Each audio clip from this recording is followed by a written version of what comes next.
அன்புள்ளம் கொண்ட துளாராசி அன்பர்கள் அனைவருக்கும் எனது பணிவான வணக்கங்கள். துளாராசின்றது காலபுருஷத்தில் 7வது வீடாக இருக்குது.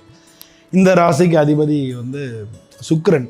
இந்த ராசியில் இருக்கக்கூடிய நட்சத்திரங்கள் அப்படின்னு பார்த்தோம்னா சித்திரை 3-4 பாதங்கள், சுவாதி நட்சத்திரம், விசாக நட்சத்திரத்தில் 1-2-3 பாதங்கள். ஒரு பெரிய பியூட்டி என்ன அப்படின்னா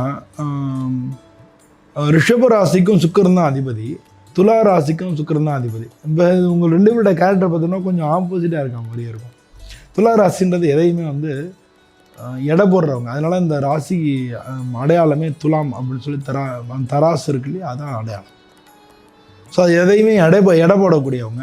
எதையுமே எந்த ஒரு விஷயத்தையுமே அவங்க சரியா தப்பான்னு சொல்லி ஆலோசனை பண்ணுறதுல துலா ராசிக்காரங்க ரொம்ப முக்கியமானவங்களாக இருப்பாங்க. இந்த ராசி சனி பகவானுக்கு உச்ச வீடு. அதனால் இந்த ராசிக்காரங்களுக்கு சனி பகவான் யோகக்காரகன். குரு பகவான்றது 3வது வீட்டுக்கும் 6வது வீட்டுக்கும் அதிபதியாக இருக்கார். 6வது வீடுன்றது வேலையும் குறிக்கும், வேலைக்குள்ள திறமைகளையும் குறிக்கும். 3வது வீடு அப்படிங்கிறது முயற்சிகளை குறிக்கும். ஸோ திறமையும் முயற்சியும் உள்ளவங்க துளாராசி அன்பர்கள். இவங்க இப்போ கடந்த காலங்களில் பல கஷ்டங்களை தாண்டி வந்திருப்பீங்க.